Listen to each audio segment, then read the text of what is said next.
اور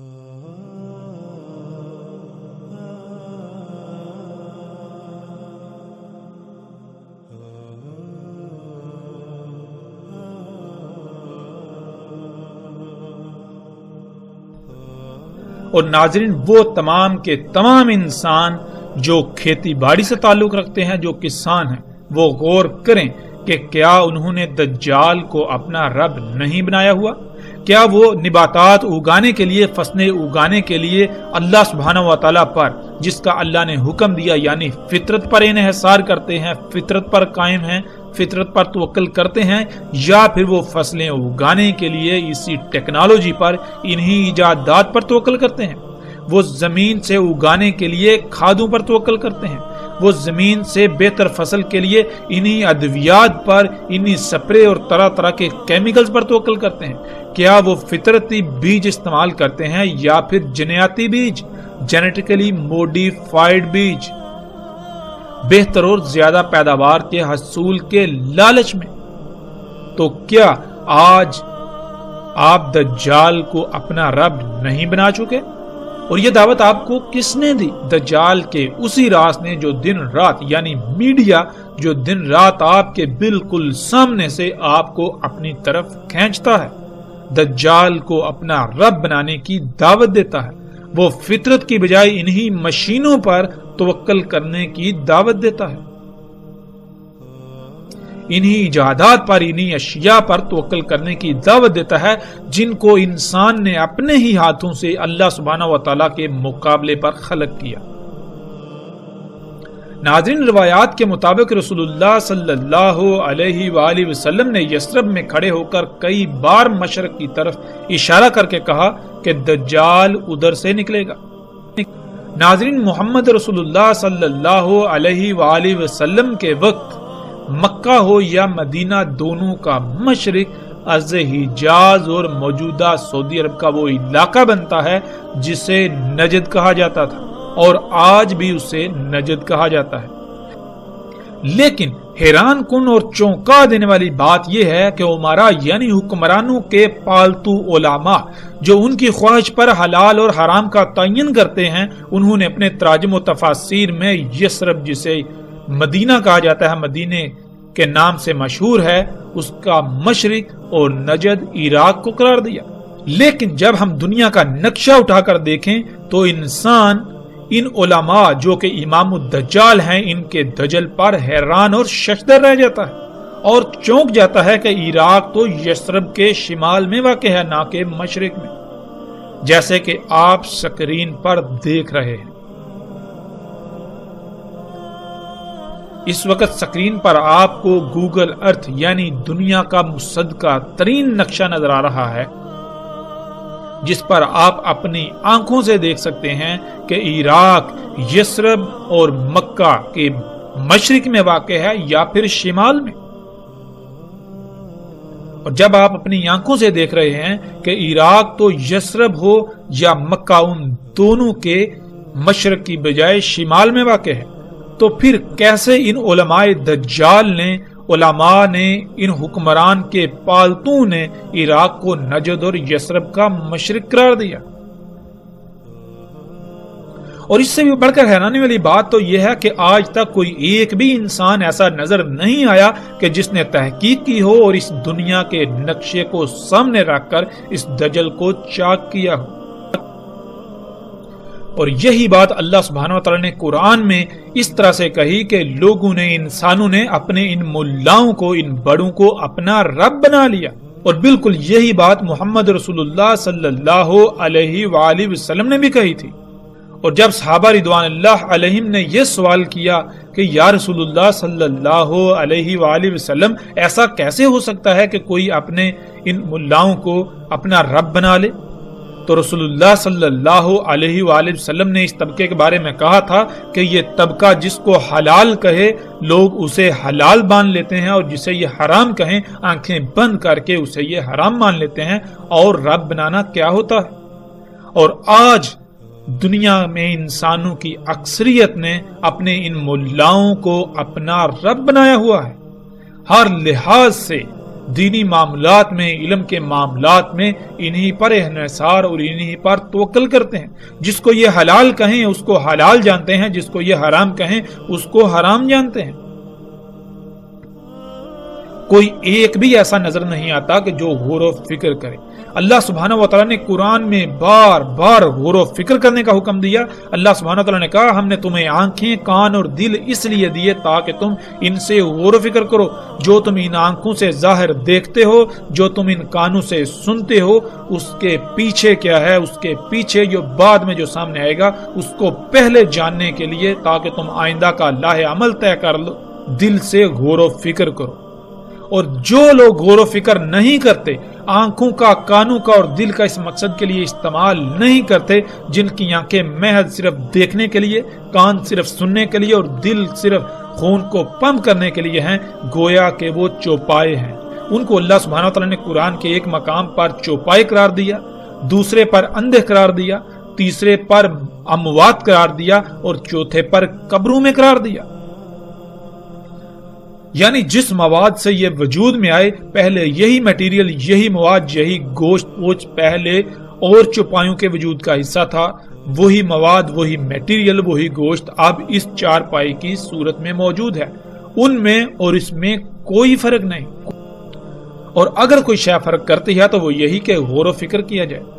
ناظرین، کچھ بھی ہو، جانور بھی دیکھ لیتے ہیں، جانور بھی سن لیتے ہیں، لیکن تب جب شے سامنے ہو۔ سامنے آنے سے پہلے جانور نہیں دیکھ سکتے، جانور نہیں سن سکتے، وہ سامنے آنے کے ہی محتاج ہیں۔ اور اگر انسان بھی تب ہی کسی شے کو دیکھے، تب ہی کسی شے کو سنے جب وہ سامنے آئے، تو ان میں اور انسانوں میں کیا فرق رہ جاتا ہے؟ انسان کو تو زمین پر لایا گیا تھا اس امتحان کے لیے کہ اس نے کہا تھا کہ میں زمین کا نظام چلا سکتا ہوں، میں دنیا کا نظام چلا سکتا ہوں۔ اللہ نے کہا تھا کہ نہیں، تو نہیں چلا سکتا، اگر تو نظام چلا سکتا ہے تو یہ لے، بطور امتحان چلا کر دکھا۔ اور اس زمین کا نظام چلانے کے لیے کیا فائدہ مند ہے، کیا نقصان دہ ہے، اس کو جاننے کے لیے غور و فکر کرنا ہی باقی مخلوقات سے امتیاز کرتا ہے۔ اور جب کوئی غور و فکر کرے گا ہی نہیں تو اس میں اور ان چوپایوں میں یا ان میں جو اموات ہیں کوئی فرق رہ جاتا ہے؟ ہرگز نہیں۔ لیکن سب سے حیران کن اور چونکا دینے والی لرزہ خیز بات یہ ہے کہ یہی ملا جن کو لوگ اپنے سروں پر بٹھائے ہوئے ہیں، یہ کہتے ہیں کہ تحقیق سے کام نہ لو، عقل سے نہیں بلکہ نقل سے کام لیا جائے۔ یعنی جو ہمارے آباء و اجداد نے ہمارے لیے لکھ کر چھوڑ دیا، صرف اور صرف اسی پر اکتفا کرو، اس سے آگے تم اپنی عقل نہیں دوڑا سکتے، تم غور و فکر نہیں کر سکتے۔ اگر تم غور و فکر کرو گے تو گمراہ ہو جاؤ گے، نئی نئی راہیں ایجاد کر بیٹھو گے۔ تو نعوذ باللہ، کیا اللہ سبحانہ و تعالیٰ نے جو قرآن میں یہ تمام کی تمام آیات بیان کی، ان کو نکال کر باہر پھینک دیا جائے؟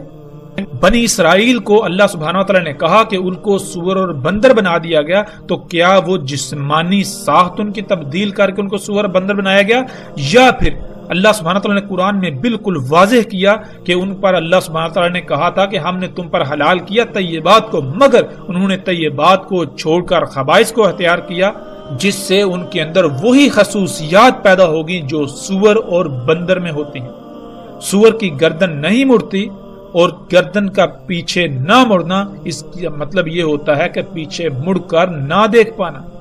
اور پیچھے مڑ کر نہ دیکھ پانا تدبر نہ ہونے کی علامت کہلاتا ہے، کہ آپ نے جو پیچھے کیا آپ اس میں غور و فکر کریں اور آگے بڑھیں، تاکہ پیچھے آپ نے جو کیا اس میں جب آپ غور و فکر کریں گے، اگر اس میں کوئی کمی، کوئی کجی، کوئی کوتاہی تھی تو آئندہ آپ اس کو نہیں دہرائیں گے، آئندہ آپ اس سے سیکھتے ہوئے اس سے بچنے کی کوشش کریں گے۔ اسے کہتے ہیں تدبر، جو کہ سور میں نہیں ہوتا۔ اس کے علاوہ سور خبائث کا منبع ہوتا ہے۔ اور بندر جو کہ عقل کی بجائے نقل سے ہی کام لیتا ہے، جو بندر کے سامنے کیا جائے گا بندر وہی کرے گا۔ تو بالکل یہی خصوصیات بنی اسرائیل کے اندر آ گئی تھی، نہ تو ان میں تدبر تھا اور نہ ہی ان میں تحقیق اور غور و فکر کا مادہ موجود تھا۔ وہ جیتے جاگتے انسان تو تھے، لیکن ان کی حیثیت و اہمیت سور و بندر سے بڑھ کر نہیں تھی، اور بالکل آج یہی منظر موجودہ انسانوں میں جب غور و فکر کیا جائے تو نظر آتا ہے۔ ناظرین، ہم پلٹتے ہیں واپس اپنے موضوع کی جانب۔ ناظرین جیسے جیسے ہم آگے بڑھیں گے تو آگے رسول اللہ صلی اللہ علیہ وآلہ وسلم کے ایسے الفاظ بھی آئیں گے جن میں رسول اللہ صلی اللہ علیہ وسلم نے یہ کہا تھا. روایات کے مطابق رسول اللہ صلی اللہ علیہ وآلہ وسلم نے یثرب میں کھڑے ہو کر کئی بار مشرق کی طرف اشارہ کر کے کہا کہ دجال ادھر سے نکلے گا. مکہ ہو یا مدینہ دونوں کا مشرق ارض حجاز اور موجودہ سعودی عرب کا وہ علاقہ بنتا ہے جسے نجد کہا جاتا تھا اور آج بھی نجد کہا جاتا ہے. ناظرین جیسے جیسے ہم آگے بڑھیں گے تو آگے ایسی روایات آئیں گی جن میں رسول اللہ صلی اللہ علیہ وآلہ وسلم کے ایسے الفاظ ملیں گے کہ رسول اللہ صلی اللہ علیہ وسلم نے کہا کہ دجال اس زمین سے نکلے گا جس میں اگانے کی صلاحیت رکھنے والے، زمین کو اگانے پر مجبور کرنے والے عناصر یعنی کھادیں اور کیمیکلز وغیرہ ڈالے جائیں گے. اس زمین سے جو نکلے گا یعنی جو نباتات نکلیں گی وہ دجال ہوگا. جو فصل ایسی زمین اگائے گی وہ فصل دجال ہوگی. یعنی کھاد اور کیمیکل سے اگائی جانے والی فصلوں کا ظاہری پہلو تو بہت زبردست اور دل لبا دینے والا ہوگا، لیکن اس کا دوسرا باطنی پہلو بیماریوں، خامیوں، نقائص سے بھرپور ہوگا. اور یہی تو دجال ہے. یعنی انسان ان فصلوں کو جو کہ بہت زیادہ تعداد میں بہت دل لبا دینے والی ہوں گی انہیں اپنے لیے مسیحا، اپنے لیے فائدہ مند سمجھیں گے، مگر حقیقت یہ ہوگی کہ ان فصلوں کو کھانے والے انسانوں میں طرح طرح کی بیماریاں اور طرح طرح کی مصیبتوں کا انہیں سامنا کرنا پڑے گا. انسان کے جسم میں اللہ سبحانہ تعالیٰ کا قائم کردہ توازن بگڑ جائے گا. ظاہر ہے جب اللہ سبحانہ تعالیٰ نے اس جسم کو خلق کیا تو اللہ سبحانہ تعالیٰ ہی کو علم ہے کہ اس جسم میں تمام کے تمام مخلوقات کی ضروریات کیا ہیں، ان کی ضروریات کا معیار اور مقدار کیا ہے. تو جب تک ہم اللہ سبحانہ وتعالیٰ پر ہی توکل کریں گے تو تب تک ہمارے جسم کا توازن برقرار رہے گا. اور جب ہم اس پر توکل کریں گے جسے یہ علم ہی نہیں کہ اس جسم کو کیسے خلق کیا گیا، جس جسم کی پیچیدگیوں کے بارے میں علم ہی نہیں رکھتا، تو لا محالہ ہم اس جسم میں قائم توازن کو بگاڑ دیں گے جسے ہم بیماریوں کا نام دیتے ہیں. تو ناظرین آج حیران کن طور پر یثرب جسے مدینہ کہا جاتا ہے یا مکہ، ان دونوں کا مشرق جس کی طرف محمد رسول اللہ صلی اللہ علیہ وآلہ وسلم نے اشارہ کر کے کہا تھا کہ ادھر سے دجال نکلے گا، تو ان دونوں کا مشرق اس وقت اور موجودہ نجد کا خطہ بنتا ہے جسے آپ سکرین پر دیکھ رہے ہیں. ناظرین مکہ و یثرب کے مشرق میں سعودی عرب کا 2000 کلومیٹر سے زائد لمبائی پر مشتمل لاکھوں مربع کلومیٹر صحرا سرسبز و شاداب باغات میں تبدیل ہو چکا ہے. آپ کو گول دائروں میں ہزاروں کھیت نظر آئیں گے اور ہر کھیت کا قطر اوسطاً 1 کلومیٹر ہے. یہ سب اسی ٹیکنالوجی سے ممکن ہوا اور اسی کو رسول اللہ صلی اللہ علیہ وآلہ وسلم نے دجال کہا. اور جیسے ہی ہم آگے بڑھیں گے تو ہمیں رسول اللہ صلی اللہ علیہ وآلہ وسلم کے یہ الفاظ بھی ملیں گے کہ دجال عرب کے جو صحرا ہیں انہیں سرسبز و شاداب باغات میں بدل دے گا. اور یہ سب کچھ آج آپ اپنی آنکھوں سے ہوتا ہوا دیکھ رہے ہیں. سعودی عرب میں یہ لاکھوں مربع کلومیٹر پر مشتمل رقبہ جس سے جو فصلیں حاصل کی جا رہی ہیں وہ سب کا سب دجال ہے. وہ تمام کی تمام فصلیں دجال ہیں. یعنی وہ ظاہراً تو بہت خوشنما ہیں لیکن ان فصلوں کو کھانے والے جاندار ہوں یا انسان یا وہ حشرات ہوں، وہ سب کے سب طرح طرح کی بیماریوں کا شکار ہو رہے ہیں. ان مخلوقات کا ایک ظاہری پہلو تو خوشنما ہے لیکن ان کا جو باطنی پہلو ہے وہ ہر لحاظ سے عیب زدہ ہے. اور ناظرین وہ طبقہ جس طبقے کو رسول اللہ صلی اللہ علیہ وآلہ وسلم نے آسمانوں کے نیچے بدترین مخلوق قرار دیا، یہی علماء دجال جن کے دجل کی اصل حقیقت آپ تصاویر میں دیکھ رہے ہیں. آج تک شمال کو مشرق بنا کر پیش کیا جاتا رہا. رسول اللہ صلی اللہ علیہ وآلہ وسلم نے مکہ و یثرب کے مشرق والی زمین سے دجال کے نکلنے کا بتایا تو انہی علماء دجال نے حکمرانوں کے پالتو نے اس کو عراق بنا دیا کہ مشرق میں عراق واقع ہے، حالانکہ مشرق میں سعودی عرب کا نجد ہے نہ کہ عراق. عراق تو سعودی عرب کے شمال میں واقع ہے، اور سکرین پر نظر آنے والی تصاویر میں آپ یہ سب اپنی آنکھوں سے دیکھ رہے ہیں۔ ناظرین، جس روایت پر ہم بات کر رہے تھے واپس پلٹتے ہیں اسی کی طرف، اس کے اگلے حصے کی طرف۔ اس کے اگلے حصے میں رسول اللہ صلی اللہ علیہ وآلہ وسلم نے کہا، اور زمین کو امر کرے گا پس وہ اگائے گی، پس ان پر طاقتور سپرے کرے گا، وہ فصلیں اور جانور وغیرہ جلدی بڑے ہو جائیں گے۔ نہیں تھا ان کے لیے کیا گیا اتنا جلدی بڑا ہونا، اور ضرورت سے زیادہ ان کے تھن دودھ سے بھر جائیں گے اور محدود وقت میں شکم بار ہو جائیں گے۔ ناظرین، رسول اللہ صلی اللہ علیہ وآلہ وسلم کے الفاظ کے عین مطابق آج ٹیکنالوجی زمین کو حکم دیتی ہے تو زمین اگاتی ہے، اور ان فصلوں پر طرح طرح کے کیمیکلز کی سپرے کی جاتی ہے، جس سے وہ فصلیں اپنے وقت سے بہت پہلے جلدی بڑی ہو جاتی ہیں، اور ان فصلوں اور ایسی خوراکوں اور ایسے اجزاء کو کھانے والے جانوروں کے تھن حد سے زیادہ دودھ سے بھر جاتے ہیں، اور انہی فصلوں کو کھا کر جانور موٹے تازے ہو جاتے ہیں۔ یہ سب کچھ آج ہم اپنی آنکھوں سے ہوتا ہوا دیکھ رہے ہیں۔ نہ صرف ہوتا ہوا دیکھ رہے ہیں بلکہ ہم خود بھی اسی ٹیکنالوجی کو اپنا رب بنائے ہوئے یہی سب کچھ کر رہے ہیں۔ ناظرین، غور و فکر کریں کہ کیا آج آپ بھی یہ سب کچھ نہیں کر رہے؟ اگر آپ یہ سب کچھ کر رہے ہیں تو پھر آپ دجال کو اپنا رب بنائے ہوئے ہیں، آپ دجال کے فتنے کا شکار ہیں۔ ناظرین، کھادوں سے، ان کیمیکل سے، ان سپرے سے جو فصلیں اگتی ہیں وہ دیکھنے میں بہت بھلی لگتی ہیں، لیکن یہ صرف ظاہراً اچھی ہیں، مگر ان کا باطن لا تعداد بیماریوں سے بھرا پڑا ہے۔ یہی تو دجل ہے کہ ہر کوئی انہیں دیکھ کر اپناتا ہے، حاصل کرتا ہے، دیکھنے میں یہ سب بہت اچھا لگتا ہے، لیکن جب یہی انسان اور جانور کھاتے ہیں تو وہ مفلوج ہو جاتے ہیں،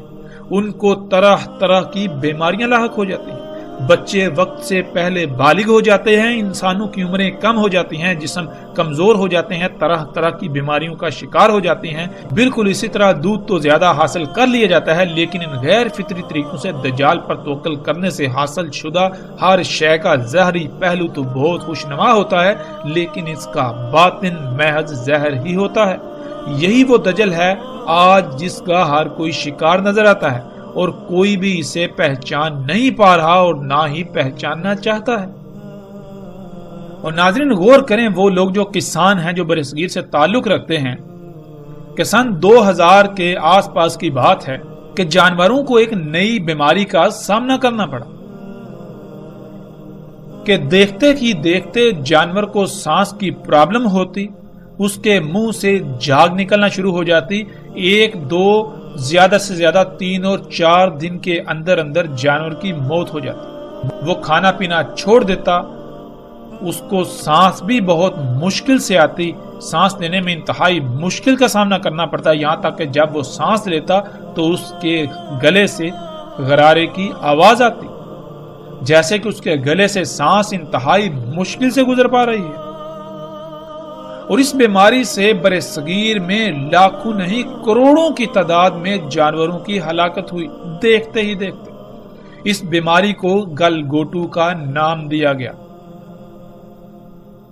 لیکن آج تک کسی نے بھی اس بیماری کی اصل وجوہات کو سامنے لانے کی کوشش ہی نہیں کی۔ کسی نے آج تک کسانوں کو اس کی حقیقت کے بارے میں نہیں بتایا۔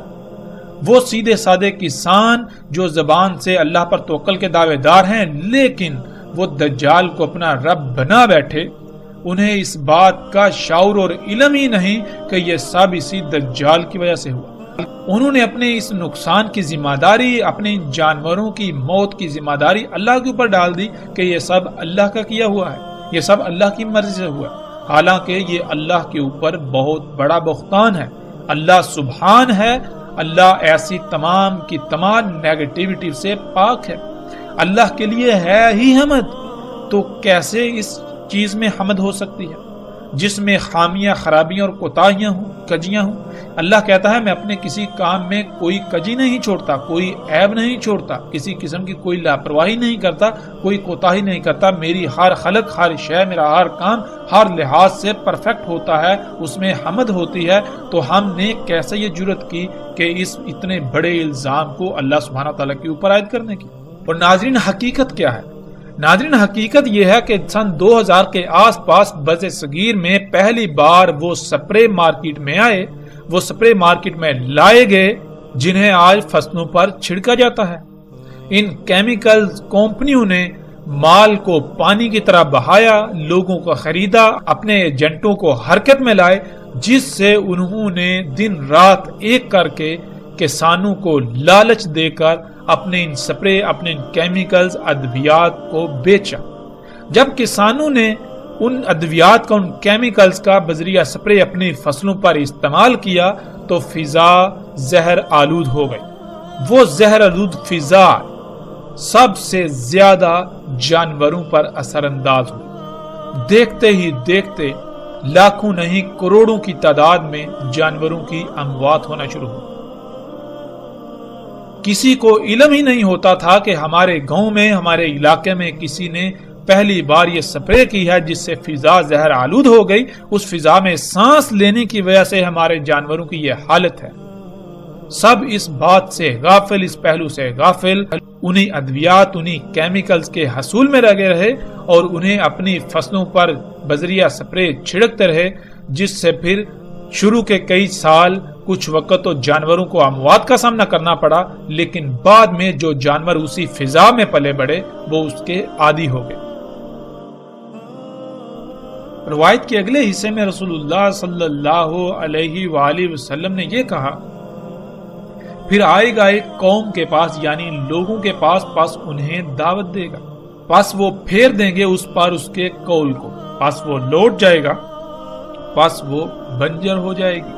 کچھ بھی نہیں آئے گا ان کے اموال میں سے ان کے ہاتھوں میں، یعنی وہ دجال کے حکم کے بغیر اگائیں گے تو کچھ بھی نہیں اگے گا، جیسے کہ زمین بنجر ہوتی، یوں ان کے اموال سے کوئی شے ان کے ہاتھ میں نہیں رہے گی۔ جب زمین دجال کے حکم یعنی کھادوں وغیرہ اور مصنوعی بیجوں کے بغیر کچھ اگائے گی نہیں تو پھر ظاہر ہے ان کے اموال بھی ختم ہو جائیں گے، نہ ہونے کے برابر ہو جائیں گے، انہیں دنیاوی لحاظ سے خسارے کا سامنا کرنا پڑے گا۔ جانور دودھ وغیرہ نہ ہونے کے برابر دیں گے، بلکہ ان کے جانور زندہ ہی بمشکل رہیں گے۔ ناظرین، آپ آج یہ سب اپنی آنکھوں سے دیکھ رہے ہیں کہ دجال دعوت دیتا ہے، یعنی میڈیا پر کمرشلز آتی ہیں، ایڈورٹائزمنٹس آتی ہیں، جن میں طرح طرح کے مصنوعی بیجوں کی طرف دعوت دی جاتی ہے اور زیادہ اور دل لبا دینے والی پیداوار حاصل کرنے کے لیے کھادوں کے استعمال کی طرف دعوت دی جاتی ہے، یعنی یہ کہ ٹیکنالوجی کو اپنا رب بنانے کی دعوت دی جاتی ہے۔ اپنی ضروریات کو پورا کرنے کے لیے، اپنی ضروریات کو وجود میں لانے کے لیے انہی مشینوں، انہی اشیاء، اسی ٹیکنالوجی پر توکل کر دیں، اسی پر انحصار کرنے کی دعوت دی جاتی ہے۔ اور جو لوگ اس دعوت پر ایمان لاتے ہیں، اس دعوت کو یعنی میڈیا کی ان باتوں کو تسلیم کرتے ہوئے عمل کرتے ہیں، ٹیکنالوجی کو اپنا رب بناتے ہیں، تو ان کے کھیت حد سے زیادہ پیداوار دیتے ہیں، ان کے جانور حد سے زیادہ دودھ دیتے ہیں، ان کے جانوروں کی کوکھیں محدود وقت میں بڑھ جاتی ہیں، وہ خوشحال نظر آتے ہیں۔ لیکن جو لوگ جان جاتے ہیں کہ یہ سب دجل ہے، بے شک دیکھنے میں یہ سب اچھا ہے، لیکن یہ صرف اور صرف فساد ہے، اس طرح حاصل کر کے جو کچھ بھی استعمال کیا جائے گا اس کا انتہائی درجے کا نقصان ہے۔ ہر شے ابدار ہوگی، بیماریاں بڑھیں گی، بچے معذور اور مفلوج پیدا ہوں گے، اسی طرح ہر شے میں نقائص و خرابیاں پیدا ہو جائیں گی۔ تو وہ لوگ ٹیکنالوجی کو رب بنانے کے بجائے فطرت پر انحصار کرتے ہوئے جب قدرتی بیج استعمال کرتے ہیں اور کھادوں کے بغیر، اس ٹیکنالوجی کے بغیر اگاتے ہیں، بارشوں پر انحصار کرتے ہیں، تو نتیجہ یہ نکلتا ہے کہ گویا ان کی زمین بنجر ہے، کچھ بھی نہیں اگتا، اور پھر ایسے حالات میں دنیا جہنم سے کم نہیں رہ جاتی۔ ایسے حالات میں پھر ثابت قدم رہنا انتہائی مشکل ہو جاتا ہے، اور اسی کا رسول اللہ صلی اللہ علیہ وآلہ وسلم نے حکم دیا تھا کہ اے اللہ کے غلاموں، یعنی اے وہ لوگوں جو اس وقت، اس دوران اللہ کی غلامی کر رہے ہوگے، ڈٹے رہنا، اللہ کی غلامی پر ثابت رہنا۔ یہ حقیقتاً ایسا فتنہ ہے کہ اس سے عظیم فتنہ کوئی اور ہو ہی نہیں سکتا۔ آج ہم اپنی آنکھوں سے دیکھ رہے ہیں کہ اکثریت نے دجال یعنی ٹیکنالوجی کو اپنا رب بنایا ہوا ہے۔ پھر اسی روایت کے اگلے حصے میں رسول اللہ صلی اللہ علیہ وآلہ وسلم نے کہا، اور امر کرے گا اس سے یعنی زمین کو اپنے ان آلات کے ذریعے جن آلات سے زمین کو پھاڑا جاتا ہے، زمین میں سوراخ نکالے جاتے ہیں، زمین کو کھودا جاتا ہے، ایسے آلات سے زمین کو پھاڑے گا، اس میں سوراخ کرے گا زمین کی گہرائیوں سے کچھ نکالنے کے لیے، ان آلات کے ساتھ زمین کو پھاڑے گا، اسے کھوکھلا کرے گا، کمزور کرے گا، پس کہا جائے گا اس کو یعنی زمین کو نکال اپنے خزانے، پس اس سے یعنی ان آلات کی مدد سے ان آلات کے پیچھے زمین اپنے خزانے ایسے نکال دے گی جیسے کھجور کی شاخیں۔ ناظرین، اسی ٹیکنالوجی کی مدد سے آج زمین کو پھاڑا جاتا ہے، یعنی زمین کو یہ امر کیا جاتا ہے کہ تو اپنے خزانے باہر نکال، اپنی وہ قیمتی ترین اشیاء جو تو نے اپنے اندر چھپا کر رکھی ہوئی ہیں ان کو باہر نکال۔ انہی مشینوں سے آج زمین کو پھاڑا جاتا ہے، اسے کھوکھلا کیا جاتا ہے۔ زمین کے خزانے اسی ٹیکنالوجی کے پیچھے بالکل اسی طرح نکلتے ہیں جیسے کہ کھجور کی شاخیں ہوں۔ ناظرین، سب سے پہلے کھجور کی شاخوں کو دیکھیں اور اس کے بعد رسول اللہ صلی اللہ علیہ وآلہ وسلم کے الفاظ کو ذہن میں رکھتے ہوئے تصاویر کو دیکھیں تو آپ چونک جائیں گے کہ کیسے رسول اللہ صلی اللہ علیہ وآلہ وسلم نے ہر لحاظ سے اور ہر پہلو سے انتہائی باریک بینی سے دجال کے بارے میں آگاہ کر دیا، لیکن کوئی بھی نہیں جو سمجھنے کی کوشش کر رہا ہو۔ آپ سکرین پر نظر آنے والی یہ تصاویر دیکھ رہے ہیں کہ بالکل کھجور کی شاخوں کی طرح زمین کو پھاڑا جاتا ہے اور اس کے خزانے یعنی اس کی قیمتی ترین شے جسے آج خام تیل کہا جاتا ہے اس کو باہر نکالا جاتا ہے، اور اس سے پھر پوری دنیا کو انسانوں نے اپنے لیے جنت یعنی آسائشوں، سہولتوں اور آسانیوں سے بری ہوئی جگہ بنا دیا۔ لیکن یہ جنت حقیقت میں نہ صرف دنیا میں بھی جہنم ہے بلکہ آخرت میں بھی اس کا انجام جہنم ہے۔ دنیا میں کوئی بھی اس کو جہنم کہنے کو تیار ہی نہیں، اس کے باوجود کہ پوری دنیا کو ہر طرح کے سخت ترین حالات اور ہلاکتوں کا سامنا ہے، وہ سب اسی کی وجہ سے۔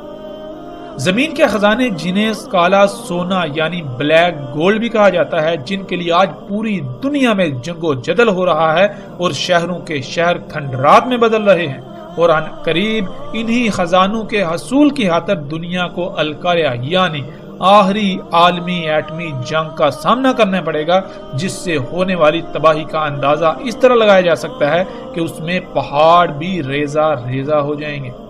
یعنی ایسے ہتھیاروں کا، ایسے بموں کا استعمال کیا جائے گا جو پہاڑوں کو روئی کی طرح اڑائیں گے۔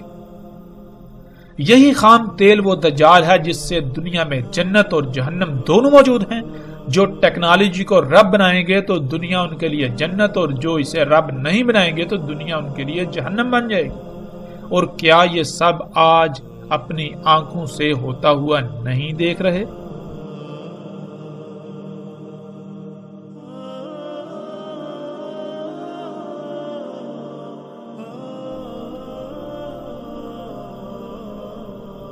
بلا شک و شبہ آج ہم یہ سب اپنی آنکھوں سے ہوتا ہوا دیکھ رہے ہیں۔ اس کے باوجود اگر ہم حقائق سے آنکھیں چرانا چاہتے ہیں، آنکھیں بند کر کے انہی طرح طرح کی کہانیوں کو سننا چاہتے ہیں، انہی کو تسلیم کرنا چاہتے ہیں، محظوظ ہونا چاہتے ہیں، تو فیصلہ ہمارے ہاتھ میں ہے۔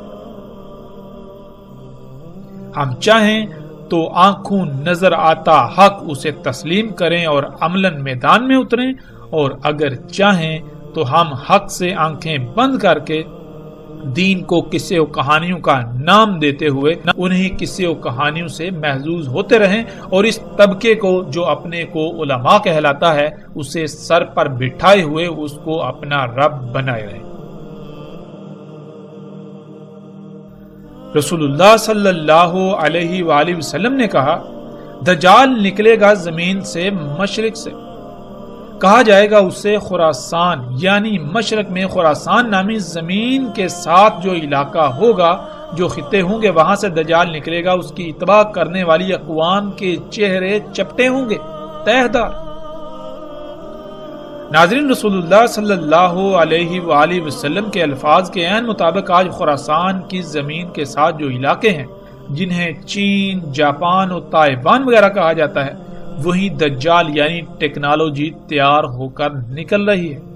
اور اس کی اتباع یعنی اس کے پیچھے، ان ایجادات، اس دجال کے پیچھے جو اقوام ہیں وہ بالکل وہی قومیں ہیں جن کے چہرے چپٹے ہیں، جیسا کہ سکرین پر نظر آنے والی تصاویر میں آپ دیکھ سکتے ہیں۔ اور آج ٹیکنالوجی کا ایک بڑا حصہ یہیں سے تیار ہو کر پوری دنیا میں پھیلتا ہے۔ یہ دجال یہیں اسی خطے میں تیار ہوتا ہے اور پھر یہیں سے پوری دنیا میں جاتا ہے۔ یہ طرح طرح کی ایجادات، یہ مشینیں، یہ انسان کے اپنے ہی ہاتھوں سے خلق کردہ اللہ کے مقابلے پر اشیاء، یہ یہیں پر خلق ہوتی ہیں، اور ان کے پیچھے یہی قومیں جن کے چہرے چپٹے ہیں جیسے کہ تہ دار ہوں۔ ناظرین، بغیر کسی شک و شبے کے آج دنیا کے مشرق سے یہ ٹیکنالوجی نکل رہی ہے، اور وہ قومیں اس دجل کی تباہ میں اسے خلق کر رہی ہے، جس کی نشاندہی محمد رسول اللہ صلی اللہ علیہ وآلہ وسلم نے آج سے 14 صدیاں پہلے ہی کر دی تھی۔ دنیا کے مشرق میں چین، تائیوان، جاپان وغیرہ ہیں، اور انہی ممالک سے ٹیکنالوجی وجود میں آ کر پوری دنیا میں پھیلتی ہے، خواہ وہ گاڑیاں ہوں، الیکٹرانکس کا سامان ہو، یا آج کے دور میں جنہیں ہم مصنوعات کا نام دیتے ہیں، سب کا سب آج انہی ممالک بالخصوص چین میں خلق کیا جا رہا ہے، اور ان لوگوں کے چہرے بھی بالکل رسول اللہ صلی اللہ علیہ وآلہ وسلم کے بتائے ہوئے الفاظ کے عین مطابق چپٹے ہیں، اور اسی طرح ان کی ناکیں بھی چپٹی ہیں۔ پوری دنیا میں جو فصلیں اگائی جا رہی ہیں ان کے بیج بھی یہیں پر تیار کیے جا رہے ہیں، یہیں پر خلق کیے جا رہے ہیں، بیجوں میں یہیں پر مداخلت کی جا رہی ہے۔ یہی چپٹے چہروں والی قومیں اس سب کے پیچھے ہیں، اس سب کو کر رہی ہے۔ رسول اللہ صلی اللہ علیہ وآلہ وسلم نے کہا کہ اس میں کچھ شک نہیں، وہ یعنی دجال شام اور عراق کے درمیان خالی جگہ سے، یعنی جہاں آبادی وغیرہ کچھ بھی نہیں، خالی میدانی یا صحرائی علاقے ہیں، وہاں سے نکلے گا۔ ناظرین، پیچھے بھی سرحد سے گزر چکا اور آگے بھی آئے گا کہ زمین کا خون یعنی زمین سے نکلنے والا خام تیل دجال ہے۔ اسی سے دنیا جنت اور جہنم بنی ہوئی ہے، اور خام تیل بالکل انہی مقامات سے نکل رہا ہے جہاں سے رسول اللہ صلی اللہ علیہ وآلہ وسلم نے کہا، یعنی شام اور عراق کے درمیان خالی جگہوں سے، جو کہ صحرائی علاقے ہیں، میدانی علاقے ہیں، اور سکرین پر نظر آنے والی تصاویر میں آپ دیکھ سکتے ہیں۔ رسول اللہ صلی اللہ علیہ وآلہ وسلم نے کہا، اس میں کچھ شک نہیں، وہ یعنی دجال شام کے سمندر میں ہے یا یمن کے سمندر میں، نہیں بلکہ مشرق کی سمت سے، نہیں وہ مشرق کی طرف سے، نہیں وہ مشرق کی طرف سے، اور اپنے ہاتھ سے مشرق کی طرف اشارہ کیا۔ ناظرین، آج اگر ہم بحر شام کو دیکھیں تو وہاں ٹیکنالوجی سے لیس گدھے بحر شام میں کھڑے ہیں، اور بحر یمن میں بھی، جہاں سے دجال یعنی یہ ٹیکنالوجی مومنوں پر حملہ آور ہے۔ اور جیسا کہ پیچھے گزر چکا، دجال یعنی ٹیکنالوجی مشرق سے ہی نکل رہی ہے، روایت کا ایک ایک لفظ اس بات پر پورا اترتا ہے۔ رسول اللہ صلی اللہ علیہ وآلہ وسلم کا یہ فرمانا کہ وہ بحر شام میں ہے، پھر یمن میں کہنا اور پھر یہ کہنا کہ نہیں بلکہ مشرق سے نکلے گا، اس کا مطلب ہرگز یہ نہیں ہے کہ رسول اللہ صلی اللہ علیہ وآلہ وسلم خود ہی ایک بات کر کے اس کی تردید کر رہے ہیں، بلکہ یہ وقت پر منحصر ہے کہ ایک وقت میں ایک جگہ سے نکل رہا ہے، پھر دوسرے وقت میں دوسری جگہ سے، اسی طرح کسی تیسری جگہ سے۔ عربی کا اسلوب ہی یہی ہے کہ جب ایسا معاملہ ہو تو بات ایسے ہی کی جاتی ہے۔ اور آج حیران کن طور پر جن جن جگہوں کی رسول اللہ صلی اللہ علیہ وآلہ وسلم نے نشاندہی کی، وہیں ان جگہوں سے یہ دجال نکل رہا ہے، یہ سب کچھ نکل رہا ہے۔ وہ تمام کی تمام اشیاء جنہیں انسان اپنے لیے مسیحا سمجھتا ہے، لیکن حقیقتاً وہ مسیحا نہیں، حقیقتاً وہ یہ دجل ہے۔ پوری دنیا کو تباہیوں ہلاکتوں کا اسی کی وجہ سے سامنا کرنا پڑ رہا ہے، پوری دنیا میں اسی کی وجہ سے فساد ہے۔ رسول اللہ صلی اللہ علیہ وآلہ وسلم نے کہا بلکہ وہ عراق کے سمندر میں ہے، نکلنے کے وقت نکلے گا، اس خطے سے، اس علاقے سے، کہا جائے گا اس کو اصبہان۔ رسول اللہ صلی اللہ علیہ وآلہ وسلم نے کہا دجال نکلے گا عراق سے۔ ناظرین، روایات میں ان مقامات کے علاوہ بھی کچھ مقامات کا ذکر آیا ہے، اور جن مقامات کا ذکر آیا ہے بالکل انہی مقامات سے آج خام تیل نکل رہا ہے، جس سے دنیا آج جنت اور جہنم کا منظر پیش کر رہی ہے۔ اسی خام تیل سے تمام کے تمام مصنوعات بن رہی ہیں، اور اسی خام تیل سے آگ و بارود بن رہا ہے۔ جو اس ٹیکنالوجی کو یعنی دجال پر ایمان لاتے ہیں ان کے لیے دنیا جنت بن چکی ہے، اور جو اس پر ایمان نہیں لاتے بلکہ اللہ کو اپنا رب بناتے ہیں یعنی فطرت پر توکل کرتے ہیں، تو ان کے لیے اس دنیا میں کچھ بھی نہیں سوائے آگ و بارود کے، سوائے سختیوں کے، سوائے طرح طرح کی آزمائشوں کے۔ یہی دجال ہے اور یہی اس کی جنت و جہنم، یہی اس کی جنت و آگ۔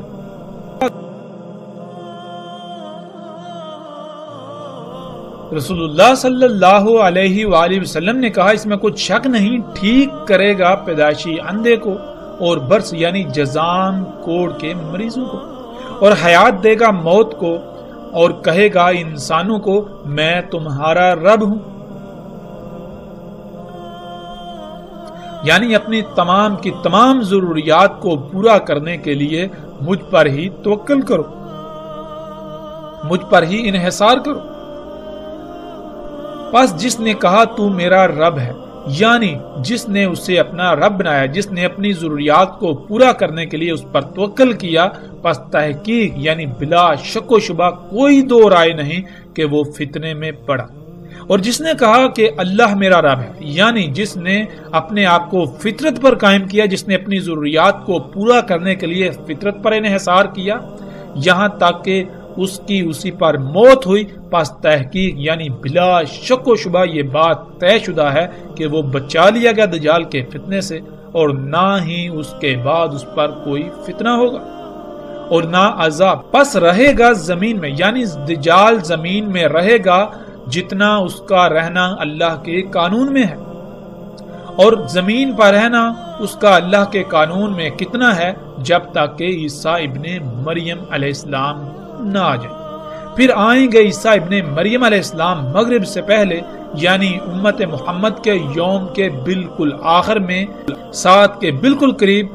تصدیق کریں گے محمد علیہ السلام کی ایک ایک بات کی انہی کی کہی ہوئی باتوں سے، یعنی محمد علیہ السلام نے اپنی موجودگی کے وقت جس سے بھی متنبہ کیا، جو ہدایات و رہنمائی کی، جسے دجال کہا، جسے فتنہ کہا، لوگ ان سب باتوں کو بھول چکے ہوں گے اور الٹا ان ہدایات کے خلاف کر رہے ہوں گے۔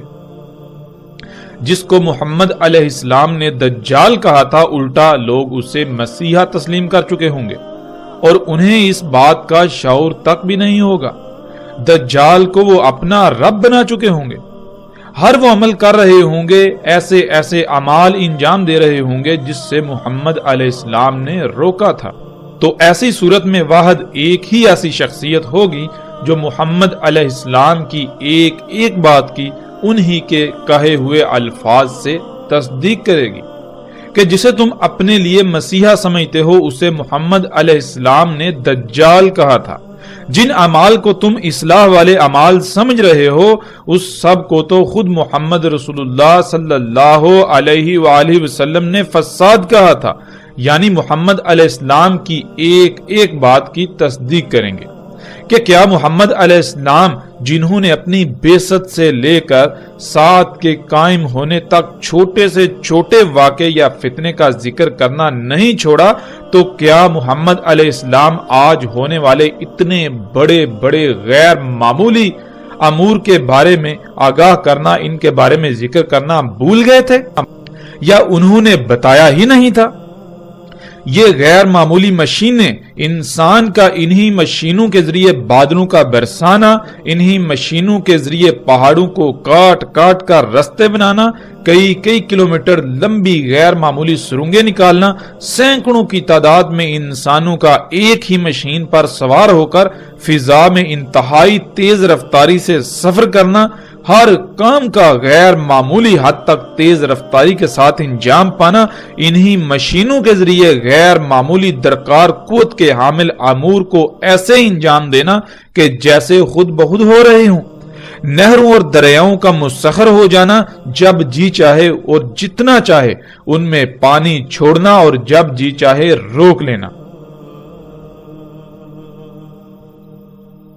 زمین سے اپنی مرضی کے مطابق غیر معمولی طور پر کم وقت میں اور کئی گنا زیادہ فصلیں اگانا، ہر طرح کی فصلیں جو سال میں کسی مخصوص خطے اور مخصوص موسم و آب و ہوا میں ایک ہی بار اگتی تھی انہیں پورے سال میں کہیں بھی اور کسی بھی موسم میں اگانا، یہاں تک کہ ایسے ایسے غیر معمولی امور انجام پا رہے ہیں، اور وہ سب کچھ آج ہو رہا ہے کہ اگر کوئی چند صدیاں پہلے کا شخص اس دنیا میں واپس آئے تو اسے یہ یقین ہی نہیں ہوگا کہ وہ اسی دنیا میں واپس آیا ہے جہاں وہ پہلے تھا، کہ یہ وہ دنیا نہیں ہو سکتی، یہ وہ دنیا ہو ہی نہیں سکتی، یہ وہ رب ہو ہی نہیں سکتا جو میرا رب تھا اور ہے، کیونکہ میرا رب تو سبحان ہے، وہ الرحمن ہے، وہ اپنی سنت، اپنا طریقہ، اپنے قوانین تبدیل نہیں کرتا، تو یہ کیسے ہو سکتا ہے کہ 1000 سال پہلے کے انسانوں کے لیے اس کے تمام قوانین اور ہوں اور آج وہ تمام کے تمام قوانین بدل دے؟ آج کے انسانوں کے لیے اس کا اگانے کا قانون تبدیل، بارشیں برسانے کا قانون تبدیل، وہ رب جو اپنی کائنات میں زمین و آسمان میں ایک رائی برابر بھی خرابی نہیں چاہتا، وہی ایسے امور انجام دینا شروع کر دے کہ جس سے پوری دنیا فساد زدہ ہو کر تباہیوں کے دہانے پر کھڑی ہو جائے، وہ رب جس کے لیے ہے ہی حمد، وہ ایسے امور انجام دے کر ہر کام میں خرابیاں ہی خرابیاں کر دے،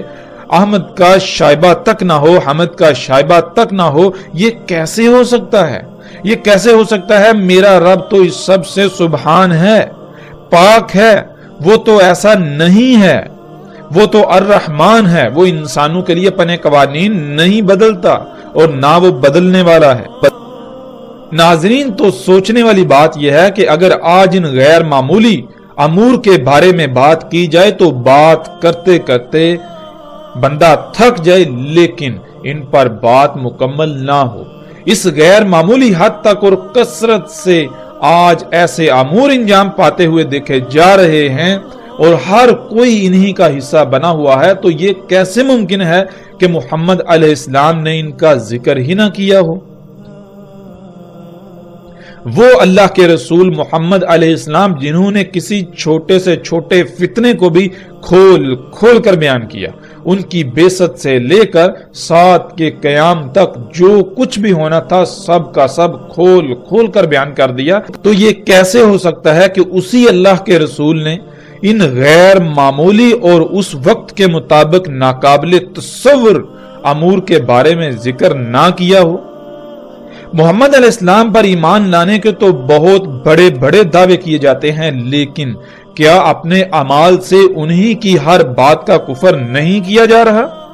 ایک طرف تو اس بات کا اقرار کیا جاتا ہے کہ محمد علیہ السلام نے اپنی بعثت سے لے کر قیام الساعہ تک رونما ہونے والے چھوٹے سے چھوٹے فتنے کا بھی ذکر کرنا نہیں چھوڑا اور دوسری طرف یہ تسلیم کرنے کو تیار ہی نہیں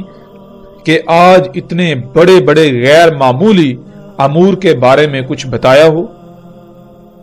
محمد علیہ السلام نے سب کچھ بتایا، لیکن لوگ وہی کریں گے جو پہلی قوموں نے کیا، اور وہی ہوا۔ تو ایسی صورت میں محمد علیہ السلام نے کہا تھا کہ واحد ایک ہی شخصیت ہوگی جو میری ایک ایک بات کی